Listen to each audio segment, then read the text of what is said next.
America থেকে আসতে হলে আটলান্টিক মহাসাগর পার হয়ে যেত। ওই আটলান্টিক মহাসাগরের উপরে আমরা 8 ঘন্টা ছিলাম, 12 ঘন্টা লাগে আইতে। বলে আটলান্টিক মহাসাগর উপরে শুধু বিমান চলতে লাগে 8 ঘন্টা। বাংলাদেশ থেকে সৌদি আরব যেতে লাগে 4 ঘন্টা। এর মধ্যে কয়টা সাগর পার হয়, কয়টা দেশ পার হয়। ইন্ডিয়া এক প্রদেশ থেকে আরেক প্রদেশে যাইতে লাগে 3 দিন 4 দিন। ইন্ডিয়ার একটা প্রদেশ থেকে আরেকটা প্রদেশে যাইতে লাগে 3 দিন 4 দিন। এরকম কত রাষ্ট্র পার হয় সৌদি আরব যায়। ওটার মধ্যে আরব সাগরও তো আছে, বেশিরভাগ তো জিদ্দায় নামায় দেয়। তো আটলান্টিক সাগরটা যদি দুনিয়ার বুকে এত বড় হয়, হ্যাঁ, যার 8 ঘন্টা লাগে বিমান, তো বাংলাদেশের মতো বিমান কদিন পরে এদিক ধ্বংস এদিক ধ্বংস ওইগুলা, যার গতি সম্পন্ন অনেক, ওর লাগতেছে 8 ঘন্টা। বলে এরকম অনেক গ্রহ আছে। এই পৃথিবীর চাইতে 13 লক্ষ গুণ বড় হলো সূর্য। তার কিন্তু এরকম এরকম গ্রহ আছে, সারা যত গ্রহ আছে সমস্ত গ্রহ পৃথিবী সব এক গ্রহের মধ্যে ঢুকাই দেবে, বুঝতে পারছো? এটা কত বড় ব্ল্যাক হোল এর নাম, না? বিজ্ঞান যারা করে তারা ভালো করে, কিন্তু কত বড় গ্রহ। এরা পৃথিবী, সূর্য, আরও কত নক্ষত্র আছে আবিষ্কার করছে। কদিন পর পর এক দেশে এক একটা খবর নেয়। এরকম গ্রহ আছে, সেকেন্ডে কত কিলোমিটার, কত হাজার কিলোমিটার যেন সূর্য আলো আসতেছে, রশ্মি আসতেছে, আজও পৃথিবীতে পৌঁছায় নাই। এটা কোথায় আল্লাহ আবিষ্কার করে, কোথায় থেকে আসতেছে? এই সমস্ত কিছু, এই 7 আসমান জমিন সব কিছু একটা মধ্যে ঢুকে দেবে। আল্লাহ পাক যারে কম থেকে কম দিব তারা দেবো 10 দুনিয়ার সমান জান্নাত। এটা সাহাবীদের বুঝে আসছে। কিন্তু আমাদের মুখে আছে, ঠোঁটে আছে, দিলে নেই। ঠোঁটে আছে, মুখ আছে, দিলে কথা বিশ্বাস নেই। যে বলি তারা নাই, যারা শুনি তারাও কীরকম একিন নাই। একিন ছিল সাহাবীদের। হ্যাঁ, যেমন হুজুর পাক সাল্লাল্লাহু আলাইহি সাল্লাম কাফেরদের যন্ত্রণায় অদিষ্ট হয়ে গেল, আর আল্লাহর হুকুমে সফর করবে। তারা পরামর্শ করলো, যুবকদের লেলিয়ে দিল, আজকে রাত্রেই তাকে হত্যা করা হবে, নাউজুবিল্লাহ। পুরা ঘর বেষ্টন দেওয়া রাখছে, নাঙ্গা তরবারি, উন্মুক্ত তরবারি, খোলা তরবারি নেওয়া। আর ওই সময় আল্লাহ রসুল হযরত আলী বলছে কি, এ আলী, মদিনাবাসীর গচ্ছিত সম্পদ। তারা তো আলামিন করে বিশ্বাস করতো। সবাই কি নাম দিছে? ওরাই বলছে আলামিন, অর্থাৎ বিশ্বাসী। ধর ওরা কাফের ছিল, হুজুর সাল্লাম তবুও তো পা নাই, সেটা ছোটোকাল থেকে তার মধ্যে আলামত ছিল। একজন আমানতদারি ছিল, তারা আমানতদারি বলতো। বলে দিনের বেলা তাকে মারার জন্য হন্য হয়তো, রাতের বেলা আইসা ওই অবস্থায় কী করতো, যার যার দামি স্বর্ণ মুদ্রা এগুলো রেখে দিত। এইগুলো তুমি কি করো, মদিনার বাসীর কাছে, মক্কাবাসীকে বন্টন করে দিয়া আমার সাথে দেখা করবা মদিনায়। কোথায়? মদিনায়। আলী রাদিয়াল্লাহু জিজ্ঞেস করা হয়েছিল, তোমার জিন্দিগিতে সবচেয়ে শান্তির ঘুম কবে হয়েছে? ওই দিন আমার জিন্দিগিতে সবচেয়ে শান্তির ঘুম হয়েছে যেই দিন হুজুর পাক সাল্লাল্লাহু আলাইহি সাল্লাম তার খাটিয়ায় আমার শোয়াই হয়ে গেছে। আমাদের যদি সামনে জানা থাকতো যে তারা না পড়ে তো আমারই হত্যা করবো নাকি? এই মসজিদে বাইরে আছে, আমার ঘুমাইতো, সব করতে গেলে জায়গায় বসে করে তো বাইরে যেতাম না, সব দিয়ে করতাম না। তার একিন হয়ে গেছে। ওরা তো মারতে দিয়েছে, বলে আঘাত করে, বলে না আমরা তো কাপুরুষ না, আমরা সুপুরুষ। আমরা কাপুরুষের মতো রাতে পারবো, আলো হোক, ফর্সা হোক। ফর্সা হয়েছে, চাদর টান দিছে, আলী রাজু, তুমি আল্লাহ পাক তো অদৃশ্য হিসেবে নিয়ে গেছে। আপনি কী করেন? এক পুষ্টি বালু হাতে নেন, হ্যাঁ, সুরা যে সুরা পড়েন, ফু দেন। বলে ফু দেওয়া আপনার কাজ, ওদের কাছে পৌঁছে দেওয়ার আমার কাজ। যখন আল্লাহ ফু দিছে, সবার চোখের ভিতরে কি বালু পৌঁছে দিছে। চোখে যদি বালুর কণা যায়, কারো বাবার ক্ষমতা তো ধরে না, 2000 কষ্ট দেয়।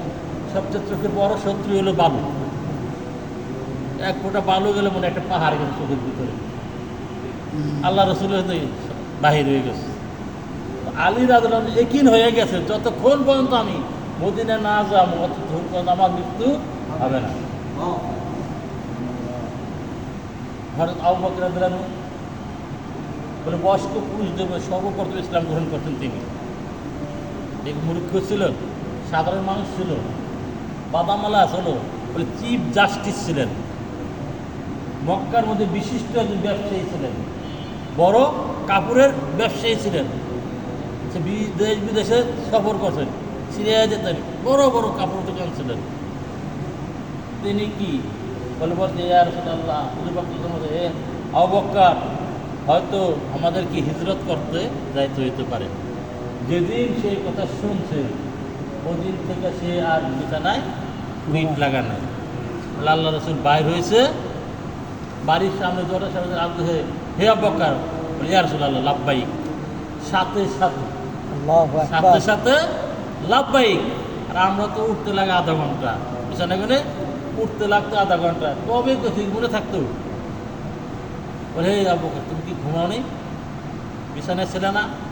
বলে সে দরজার ভিতরে আমরা খিল দেই, আটকায়, ছিটকে লাগে, এটাও লাগা নাই। বলে ইয়া রাসূলুল্লাহ, যেদিনের কথা বলছো ওদিন থেকে আমি কী করে নেই, দরজায় কোনো খিল ব্যবহার করে নেই, আমার পিঠ লাগায় দাঁড়ায় দিয়েছি, কখন আপনি ডাক দেন সাথে সাথে যেন আমি হাজির হইতে পারি। বলে সাথে সাথে সে হাজির হয়েছে, সাথে সাথে তাকে সাড়া দিছে, এরকম মহব্বত করছে। বলে সাথে সাথে এরকম যাইতেছে, সফরে যাইতেছে, বলে কাপড় আর বসে ওই সমস্ত আমার কাছে শয়তান চতুর্থ আসমান পর্যন্ত যাইতে পারতো, ওরা অনেক খোঁজ খবর নিতে পারতো, ওরকম ওদের অনেক গণকে অনেক পাওয়ার ছিল আত্মা থেকে। এখনও তো অনেক উল্টা পুল্টা করে, ওরকম কইতে তো ওরা এত পার বেশি ছিল, বলে উঠে লাঠি দেখা পার সাপ দেখে বলতে বলতে কোন দিক গেছে। ওরা গণকরা বলতো সে তো বাহির হয়ে গেছে, এ তো চলে গেছে। তারা ধরার জন্য এরকম যাইতে যে পাহাড় পর্যন্ত উঠে গেছে, কাফেরের দল পাহাড় পর্যন্ত উঠে গেছে। এখন অনেক হাজিরা যায়, এখন অনেক হাজিরা যে ওই গুহা দেখে, যারা শক্তি আছে তারা যায়। আমরা যখন গেছি আমাদের ডাইরেক্ট নিষেধ করছি, সাথে মাও ছিল বাবাও ছিল, বলে না, পুরো হজের কাজ না শেষ করা পর্যন্ত উঠা যাবে না। তুমি জানি গেলে কি জ্বর হইতে পারে, অসুস্থ হইতে পারে, তোয়াবের ব্যাপার স্যাপার আছে, এজন্য আমাদের উঠতে জানি। অনেক হাজি উঠে, আর ওঠার ব্যবস্থা আছে, আর কত ছোট ছোট দেখা যায়। এরা যখন হুজুর পাক সাল্লাল্লাহু আলাইহি ওয়াসাল্লামের সাথে আবু বকর ওই গুহায় প্রবেশ করলো,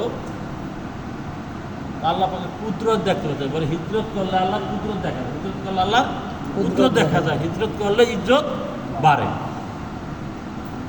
এখন যখন ওই যাচ্ছিল তখন আবু বকর বলতে ইয়া রাসূলুল্লাহ, আমরা তো ধরা খেয়ে গেলাম।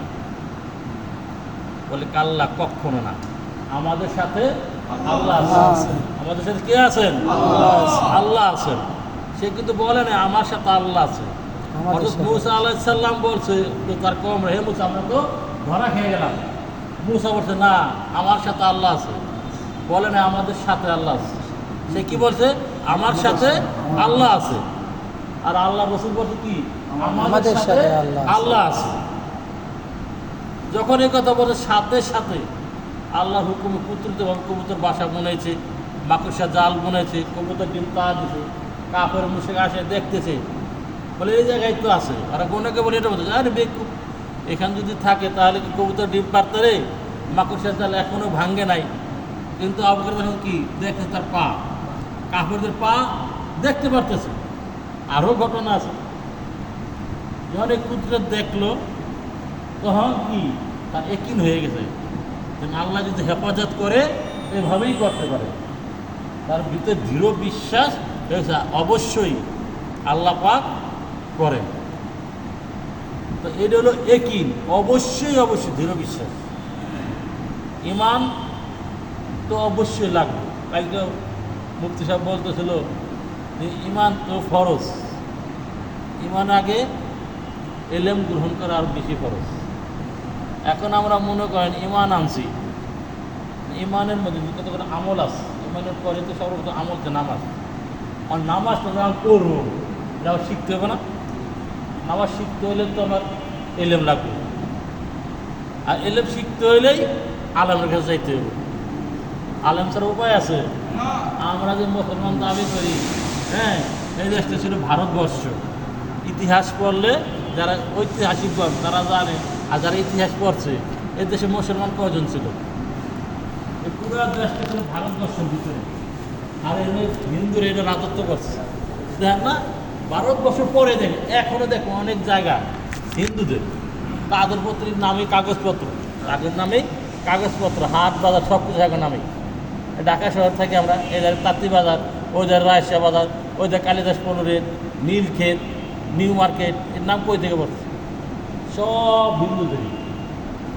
আমরা যদি ইতিহাস টানি, আদি পিতা মুসলমান, এরপরে যারা আইছে আমাদের পূর্বজন্ম হিন্দু না মুসলমান কেমন বুঝলাম? আমাদের এলাকা যার নামে শরীয়তপুর ডিস্ট্রিক্ট, হাজী শরীয়তুল্লাহ, হাজী শরীয়তুল্লাহ ব্রিটিশ বিরোধী প্রথম যিনি আন্দোলন করছেন। আমাদের এলাকা এখনও অনেক হিন্দু আছে। তো হাজী শরীয়তুল্লাহ ইয়ামেন শহর থেকে আসছেন, ইয়ামেন থেকে আসছেন, যদিও সে শরীয়তপুর আসছেন, শরীয়তপুর থাকে নাই, আসে সে আমাদের ডিস্ট্রিক্ট মাদারপুর শিবচর থানায় আছেন। ওনার অনেক এরকম কাজ, উনি আসার পরে না হিন্দু মুসলমান দেখা যায়। আমাদের পূর্বপুরী দেখা যায় এই হিসেবে মুসলমান ছিল না, যদিও আদি পিতা আদম আলাইহিস সালাম মুসলমান। আমাদের কি অবস্থা আজকে যে আমরা মুসলমান দাবি করি, কোন পাওয়ারে, কার ইসে? বলে আলেমের পাওয়ার। যারা আলেম ছিল তাদের কাছে এলেম শিখা আমরা আজকে মুসলমান হয়েছি। আজকে আলেমরা অনেক সময় বলি 500 তাহলে করি, কোনো কি ইজ্জত করি না, তোমরা কে জানো? আসলে এক দল এরকম কয়, আলেমে কি বুঝে? পাকা ধান কাটতে আইছে, কি কয়? পাকা ধান কাটতে আইছে। আরে আলেমের ঘুম আর আবেদের সারা রাত্রি ইবাদত, বলে আলেমের ঘুম এর উত্তম, আলেমের ঘুম উত্তম। আবেদ তো জানে না, আন্দা গুন্দা। আমার চোখের মধ্যে আলো আছে, চোখের ভিতরে পাওয়ার আছে, যদি সূর্যের পাওয়ার না থাকে দেখুন এই লাইটগুলো বন্ধ গেলে তো অন্ধকার। সূর্যের আলো আছে কিন্তু আমার চোখের আলো নাই, আমি কিছু দেখুন। আমি কানা, আরেক কানা আমার পথ কীভাবে দেখাইবে? দেখাইতে পারবো? হ্যাঁ, কত বছর ধরে তবলিগ করি, মোটামুটি 1 যুগ হয়ে গেছে, এখন পর্যন্ত সূরা ফাতে হয় না, এখন পর্যন্ত সূরা ফাতে হয় না, আউজ বিল্লাহ বিসমিল্লাহ হয় না। তারা কয় আলেম কি জানে? তারা কি বলে কি আলেম কি জানে? তোমরা এত পারলে একটা সূরা শুদ্ধভাবে পড়ে দাও, হয় কি হয় না? নামাজ ভঙ্গের সর্বপ্রথম কারণ কি? কোরআনের মধ্যে অশুদ্ধ পড়া, নামাজে অশুদ্ধ পড়া। আমাদের যদি এই প্রথম চালানি নাই, প্রথম চালানি নাই, কি দেবো হাজির করি? আমি যতগুলোই জিরো দেই, যদি জিরো দিয়ে দিয়ে 1 দিই, ওই 1 একই থাকে, 1 একই থাকে। যদি 1-এর পাশে একটা জিরো দেই, শূন্য দেই, কত হয়? 10। আরেকটা শূন্য দিলে 100, আরেকটা শূন্য দিলে 1000, আরেকটা দিলে 10,000, আরেকটা দিলে 1 লাখ, আরেকটা দিলে 10 লাখ, এরপর কি 1 কোটি। তাহলে 1 আমার ঠিক না থাকে, যতই রুকু করি, সেজদা করি, কপাল কালা হইব, নামাজ হবে না। কপাল কালা হইব, গেরায় দাগ পড়ব, কিন্তু নামাজ কি হইব? হইব না। নামাজের জন্য দোয়া করে, নামাজের জন্য কি করে? দোয়া করে। আবার এই নামাজের জন্য বদদোয়া করে। এই নামাজের জন্য বদদোয়া করে।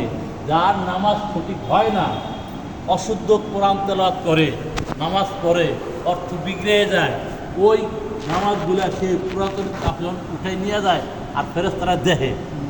আসমান জমিন থেকে যখন আসমান উঠায় তখন ফেরেশতারা দেখে এটা কি হয়েছে কেউ নাই। যদি দেখে হওয়া নাই, পুরান কাপড় উপর মুছ নেয়, ওই নামাজের মুখে নিক্ষেপ করে, নামাজের মুখে নিক্ষেপ করে। তখন ওই নামাজ বদদোয়া করে, তুমি আমাকে যেরকম ধ্বংস করছো, আল্লাহ তোমার এরকমই ধ্বংস করবে। কালকে একজনের কাছে গেছি, আমরা দাওয়াত দেওয়া 4 জন ওষুধ দিয়েছে। হুজুর একটা কথা কইতাম, কথা কওয়ার পর আমার এক কথা কইছে, আর সেই কথা থাক কম না।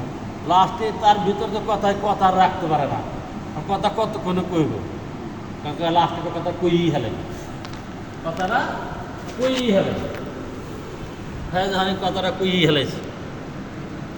আমার এক ভাই বলছে যে আল্লাহ রসুল বলছে হাসর ময়দানে এরকম হবে, বিভীষিকা হবে, কেউ কার পরিচয় দেবে না। যে স্ত্রীর এত মহব্বত করি, ওই ভারে একটু উৎসাহ করার জন্য বল, যে স্ত্রী এত মহব্বত করি, এত ভালোবাসি, যার কারণে আমরা বাইরে হতে পারি না, এই স্ত্রীতে হয়তো পরিচয় দেবো না।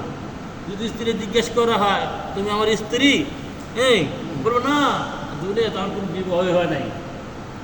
কেন অস্বীকার করবে? যদি সে আমার কাছে নেকি চাইব, কেউ কার একটা নেকি দেবে না। আমরা ওনার এরকম শুনছি, বলে সবচেয়ে দুনিয়াতে বেশি মহব্বত এতে মা। সবচেয়ে বেশি মহব্বত কে করে ভাই? মা করে। মার থেকে বেশি কেউ আছে? অনেক মরবুকে যে মার বেশি দরদ, বেশি মহব্বত করে সে হলো ডাইনি। বাংলা জানি বলে ডাইনি। মারতে যে দাঁত বেশি দরদ, যে মহব্বত করে সে হলো কি? ডাইনি। তো মাই তো অস্বীকার করবে না, আমার দুনিয়াতে কোনো বিয়ে সন্তান নাই, বিয়ানের সন্তান হয় কই থেকে? তো স্ত্রী বলছে যে, লোকে বলছে যে, স্ত্রী বলছে না, আমার তো কোনো বিবাহই হয়নি। মানে হ্যাঁ, এই মিয়া এই কথাটা হইল, হ্যাঁ? আদম আলাইহিস সালামের থেকে তো আমাকে জোড়া মিলিয়ে দিচ্ছে, আমাকে চিনবো না কে? হ্যাঁ, এই কথা কোনো কোরআনও নাই, হাদিসও নাই। কোরআনও নাই, হাদিসও নাই, তার মানে এই কথা কইতেই দেয় না। তা আমরা আর বললাম, যদি তোমার এই কথা দলিল দিতে পারি, প্রমাণ দিতে কোরআন হাদিস দেয়, তো তুমি আল্লাহ তো বাইরে বাইরে অহন পিছনে যায়, অহনে পিছনে যায়, অহনকায় অহন আর সে কি রাজি হয় না। আর 3 জায়গায় হল আয়সা রাদিয়াল্লাহু দিতে, রাসূলুল্লাহ আপনি কি আমাদের চিনবেন না? বলে আয়সা 3 জায়গায় কেউ কার চিনবে না। 3 জায়গায় কেউ কার চিনবে না। সবাই তো বিবস্ত্র অবস্থা করবে, আমাদের লজ্জা করবে না? হে আয়সা, ওদিককার নিচের দিকে তাকাইতে সাহস পাবে না। সবার নজর কি উপর দিকে থাকবে, আমার কি উপায়? সবাই তো বলবে ইয়া নফসি, ইয়া নফসি, ইয়া নফসি। আর আমার রাসূল হুজুর পাক সাল্লাল্লাহু আলাইহি সাল্লাম, আমাদের নবী, সে বলে হাই উম্মতি, হাই উম্মত। উম্মতের কি হবে? ওখানে যে উম্মতের কি ভুলবে না, ওখানে যে উম্মতের ভুলবে না। যখন তার একটা কথা বলা যায় থামিয়ে গেছে, তারা এখানে আনাও জানায়। নাম আমার খুব সুন্দর, হ্যাঁ, কিছু তো ভাড়া কোন জায়গায় সেটা বলবেন, হয়তো চিহ্ন হালাবেন। এই এলাকায় যেহেতু এই দৃষ্টিকেও বাড়ি না, অসুবিধা নেই। হ্যাঁ, তো তুবারক মিয়া তখন থামলো কি, যখন উৎসুক কথা গায়ের উপর, তখন আর কি ভালো লাগে না। তো কেউ কারো যখন কিনবে না, সবার কাহার করবে, ওই নবী আমাদের কখনো কি ভুলবে না। হ্যাঁ, সব জায়গায় যায় খালি উম্মতকে আমরা লাভ হবো, বলে 10 গুণ 20 গুণ, এত গুণ এত গুণ, বলে আরও বেশি। বলে লাস্ট পর্যন্ত কী বলছে? আপনার উম্মতের জন্য আমি বেগাইরে হিসাব দেব। আল্লাহ পাক কী দেবো? বেগাইরে হিসাব। এন তো উল্লেখ করতেছে না, রাস্তা তো বলে না। ওরকম এরকম একজন বলতেছে, রাস্তা যেতে আছে পরে তো বাইরে গেছে, আল্লাহ আমি কী দিবেন? এই যে গাছ তো করতে আছি, কী দিবেন? উপর দিক চাকাইছে, কী দিবেন? তো আল্লাহ পাক খাজানা খুলে দিচ্ছে, দেখাইছে। ওই দেই খেয়েছে, এই নিয়ামত দিয়ে খেয়েছে কি কাছ থেকে হাত পুরি করে মরে গেছে। বলছে ভাইটা মরে গেছে, আল্লাহ এই পরিমাণ দিবে। জান্নাত আল্লাহ কি পরিমাণ দিবে? বলে যে চোখ কোনোদিন দেখে নাই, যে চোখ কোনোদিন দেখে নাই, যে কান কোনোদিন শোনে নাই, যে দেমাগ কোনোদিন চিন্তা করে নাই, চিন্তার বাইরে দেবে, চিন্তার বাইরে দেবে, এত দেবে, এত দেবে। ওই দিন আমাদের ভাই একবার বলছে, পৃথিবীর সবচাইতে দামি জিনিস কি? হীরা জহরত, এর যে কোনো দামি জিনিস আছে? সবচেয়ে দামি তৈরি, মানে সবচেয়ে দামি জিনিস হলো সবচেয়ে বেদামি। সবচেয়ে দামি জিনিসও কি? যে এক কিঞ্চিত যারা পরিমাণ ইমান নিয়ে যাবো, তারে দেবে 10 দিনের সমান একটা জান্নাত। দুনিয়ার বুকে হলো 3টে পথ: উদ্ভিদ, প্রাণীজ, খনিজ। এই তো উদ্ভিদ, প্রাণীজ, খনিজ। খনিজ সম্পদের মধ্যে হীরা জহর মুক্ত এটা পাওয়া যায়। আর প্রাণী যেটা আমরা গরু, ছাগল, মাছ, এগুলো একটু বলি, পশু পাখি, আর হলো গাছপালা। এরকম দেবে ও দুনিয়াতে, কিন্তু আল্লাহ পাক এগুলিকে মহতাজ। এগুলো দেওয়ার জন্য কি জমিন যথেষ্ট?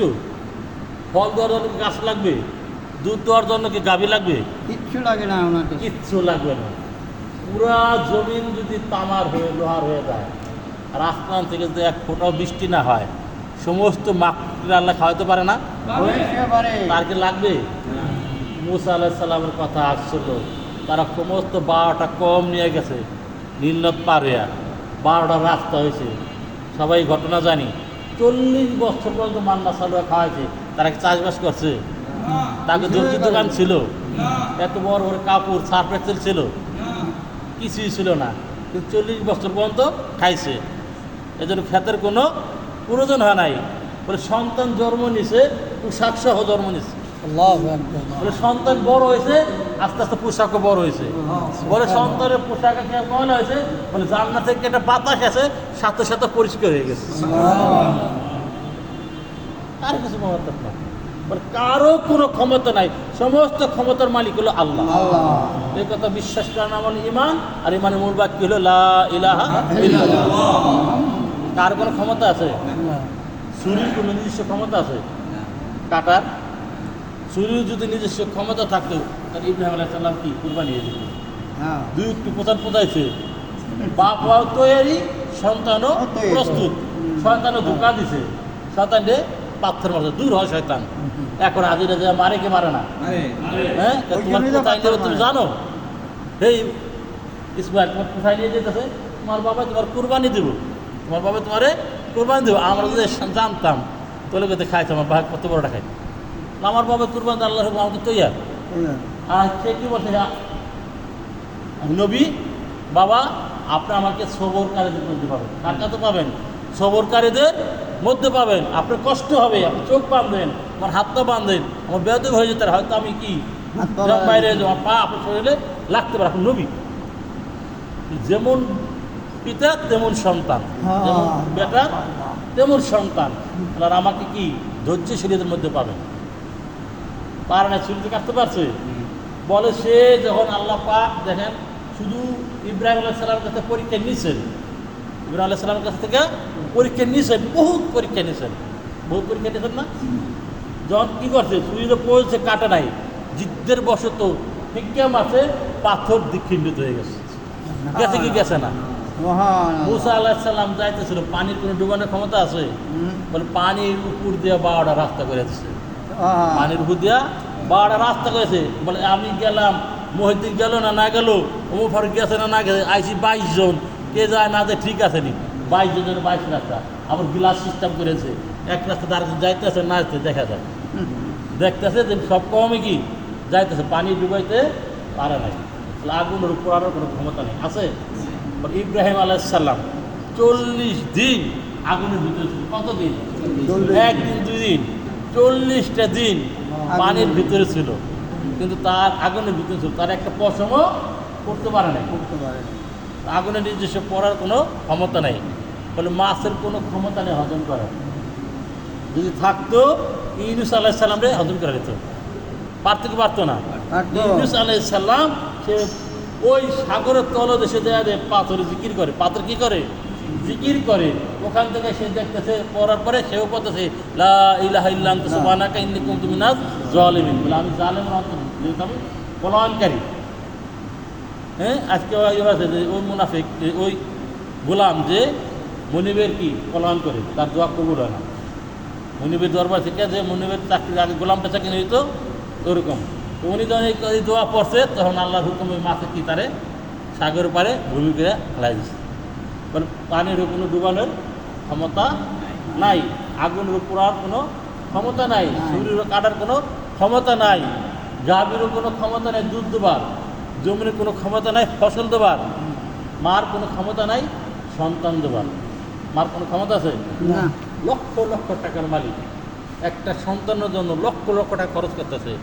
স্বামী স্ত্রী দুজনে ইষ্ট পুষ্ট তাজা, কিন্তু একজনের সন্তান হয় না। কি হয় না? সন্তান হয় না। কারো আল্লাহ ছেলে দেয়, মেয়ে দেয় না। কারো মেয়ে হয়, ছেলে হয় না। কারো ছেলেও হয়, মেয়েও হয়, কারো কোনোটাই হয় না। এটি সব কিছু দেওয়ার মালিক কে ভাই? আল্লাহ। কেউ কিছু করতে পারে না, শুধু আবর্তন বিবর্তন পরিবর্তন এটি করে। একটা জিনিসেরই কে এটা করে। একই মাটিরে কয়েক প্রকার ধারণ করাইতে পারে। কিন্তু 1 ফোঁটা মাটি বানাতে পারে, 1 ফোঁটা পানি বানাতে পারে, একটা কাঁচামরিচ বানাতে পারে কোনো বিজ্ঞানী সায়েন্টিস্ট আজ পর্যন্ত পারে নাই, মৃত্যুর আগ পর্যন্ত পারবে না।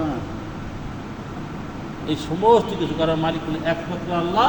এটা বিশ্বাস না বলে এই ইমান, আর ইমানের মূল ভাই কী হলো? লা ইলাহা ইল্লাল্লাহ। আর যে কথা বলছে ভাই, সুন্নাতের মধ্যে হেদায়েত, সুন্নাতের মধ্যেই হেদায়েত। আর সুন্নতের মধ্যে ফরজ লুকায়িত রয়েছে। সালাম দেওয়া হলো কি ভাই? সুন্নাত। সালাম দেওয়া সুন্নাত, কিন্তু উত্তর দেওয়া কি? ওয়াজিব। তো সুন্নতের কাছে বেশি বাড়বে না। এখন যদি আমি আমাদের আমি সব বলতো, তোমরা যদি মুস্তাহাব সাইডে দাও, মুস্তাহাব ছাড়ো, তো অটোমেটিক তোমাদের কাছে রাস্তা সুন্দর ছুটে যাবে।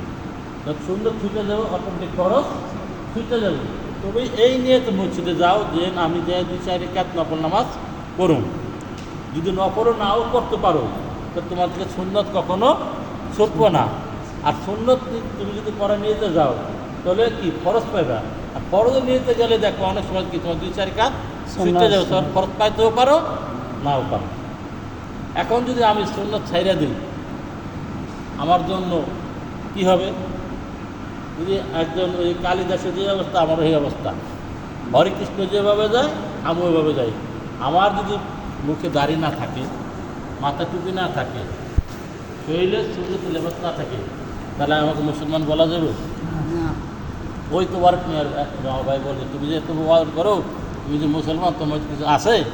দাড়ি রাখলেই কি মুসলমান? কোরআনে কোনো কথাকে দাড়ি রাখা আছে? কোথায় আছে দাড়ির কথা? কোথায় আছে দাড়ির কথা? তো যাদের কিছু লোক আছে তারা কি একবার এইসবই করে, ওয়াজ খুব করে, কিন্তু নামাজের মধ্যে দেখবেন মোবাইল ওয়াজ শুনতেই আসে। মোবাইল ছাইরা বড় বড় ওয়াজ, লম্বা লম্বা ওয়াজ শুনে, কিন্তু আমলের বেলা নেই। সারা রাত ওয়াজ শুনে ফজরের জামাতে একজন পাবেন। এই জন্য কিছু লোক আছে, থাকবো। কারণ আল্লাহ রসুলের জামানা থেকে শুরু হয়েছে, মোনাফিক একদল আসলো না ছিল, ওখান থেকে মতো বেরোতে আসছে। এখন যদি মনে করেন সুন্নতের মধ্যে হেদায়েত, সুন্নত হলো পুরুষের জন্য পর্দা। দাড়িটা পুরুষের জন্য কি? পর্দা। যার মুখে দাড়ি আছে, গায়ে সুন্নত লেবাস আছে, মাথায় টুপি আছে, সে কি সরাসরি গানের মধ্যে যাইব না? সে কি কোনো ডিস্কোতে যাইব না? সে কি কোনো বেহায়াপনা সিনেমার মধ্যে যাইব? কোনো সিনেমার মধ্যে তাকাইব? কোনো যুবতী মেয়ের সাথে রাত্রের কথা কইব? হ্যাঁ, তার কে ফিরাইল? এই সুন্নতের লেবাস তারে ফিরেছে, এই সুন্নতের লেবাস তারে ফিরেছে। আমাদের মার্কেটে হিন্দুরা আছে, আজান দেওয়ার সাথে সাথে আমরা যদি একটু কথা বলে ব্যস্ত থাকি, ওরাকে যান না, আমাদের সময় হয়ে গেছে, আমাদের সময় হয়ে গেছে, ওরা ইস্তেকবাল করে পাঠায়। ইন্ডিয়া যদি আপনি যান, আপনি হোটেলে খাইতে গেলে সব হোটেলে খাইতে পারবেন না। ওই হিন্দুরা বলে যে এই যে মুসলমানের হোটেল না, কিসের হোটেল না? এটা মুসলমানের হোটেল না। মুসলমান হোটেলে 3টা হোটেলের পরে, মুসলমানের হোটেল 3টা হোটেলের পরে। কারণ সে দাঁড়িয়ে দেখলে বুঝে এটা মুসলমান, দাঁড়িয়ে দেখলে এটা মুসলমান। ওরাও বুঝে, ওরাও ইস্তেকবাল করে, ওরাও রাহাবারি করে। ওই হোটেল হলো মুসলমান, এটি হিন্দু হোটেল। এগুলো কি হিন্দু হোটেল, কিন্তু আমরা মুসলমান বুঝলাম না। আমরা একজন আছি আশেকের আছে, এখানে নাই, ঢাকা শহরে দেখবেন আছে। হ্যাঁ, ওই মিছিল করে নারী পুরুষ নিয়ে লাস্টে কি বড় বড় বিরিয়ানির প্যাকেট দেয়, বড় বড় বিরিয়ানির প্যাকেট দেয়। একটা নারী যদি আমি আশেকের আসো, আর ইজ্জতের কিছু থাকে? হ্যাঁ, সবচেয়ে নিঃশুদ্ধ জিনিস। যার পর্দা করা ফরজ ছিল, যে নারী পর্দা করা ফরজ, সে যদি রাস্তায় বাইরে যায়, সে কিসের আসে? মুখে দাঁড়িয়ে নাই, গায়ে সুন্নতে দেওয়া যায় না, আমাদের কোনো খবর নাই। হ্যাঁ, পাগড়ি একটা বাঁধে, এরপর আবার রুমাল আরেকটা দেয়, লম্বা জুব্বা পরে। হ্যাঁরাও কি দাবি করে আসে গেলে, রাসূলের গন্ধ তার ভিতরে নাই। সেই তো নবীর উম্মত, সেই তো রাসূলের রাসূল, যে নবীর মতে মত, নবীর পথে পথ, নবীর মতে মত, নবীর পথে নপথ, সেই হলো নবীর উম্মত। এখন আমাদের দাঁড়িয়ে রাখতে লজ্জা করে, দাঁড়িয়ে রাখতে লজ্জা করে, মসজিদে যেতে শরম করে, মাথায় টুপি দিতে কি এক গ্রুপ দেখবেন নামাজ পড়তে এই টুপি খুঁজে।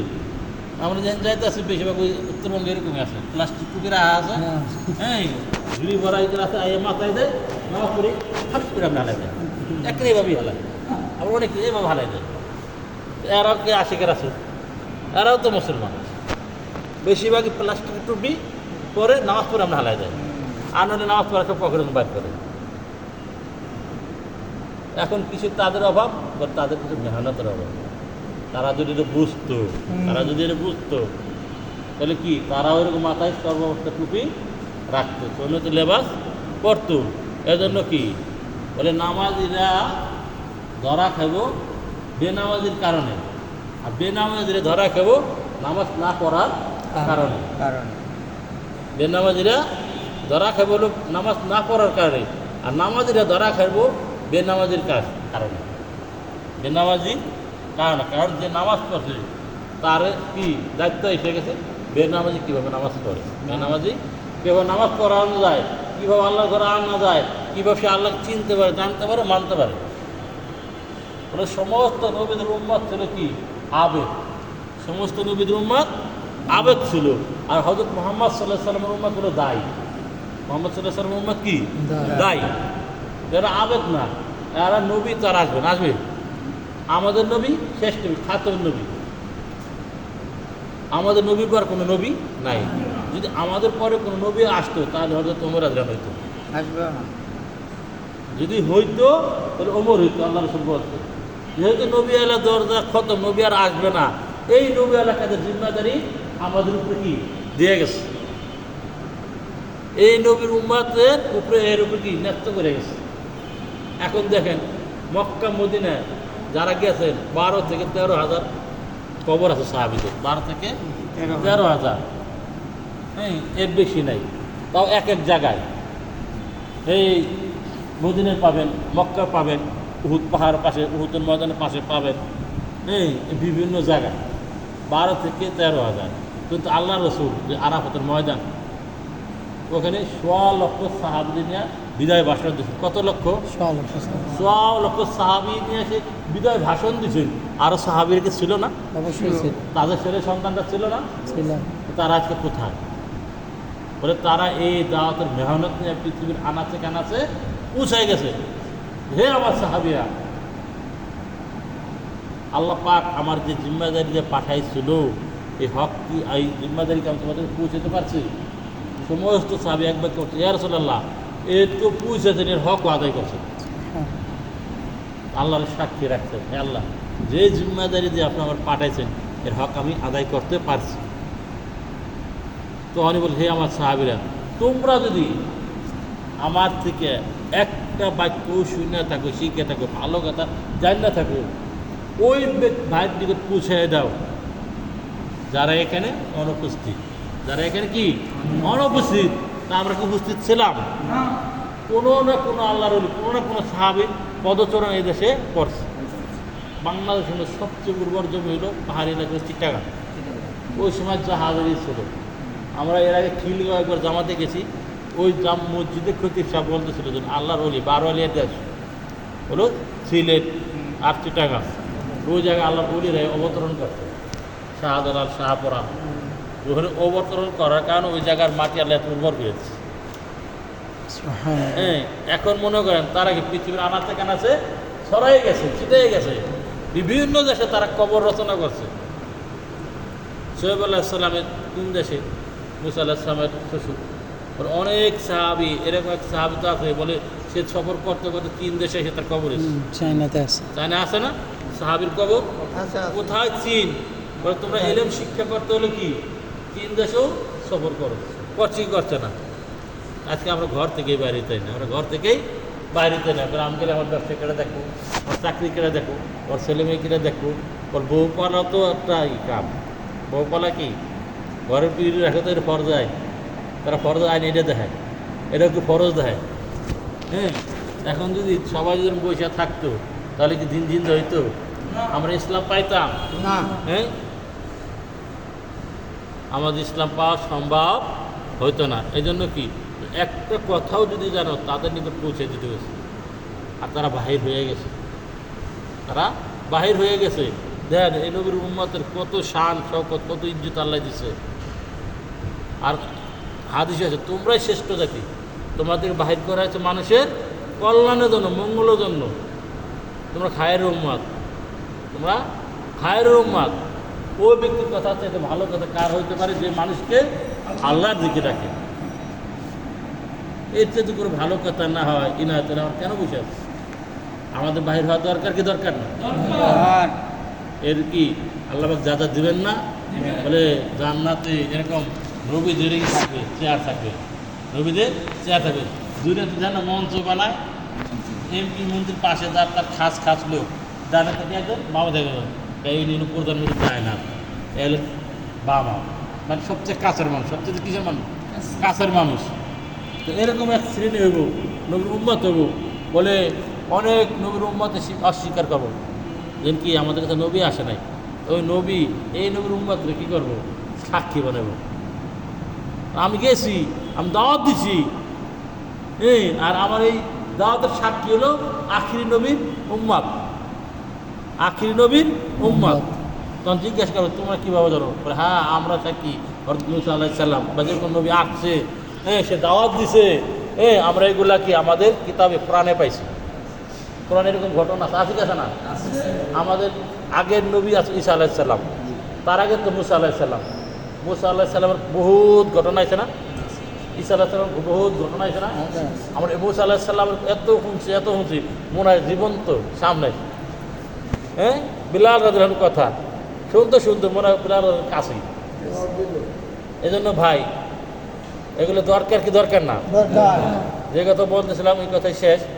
এখন কি এই নবীর উম্মতরে এত শান শওকত এত মর্যাদা বলে নবীদেরও চেয়ার হবে, এই নবীর উম্মতেরও চেয়ার বসাবে।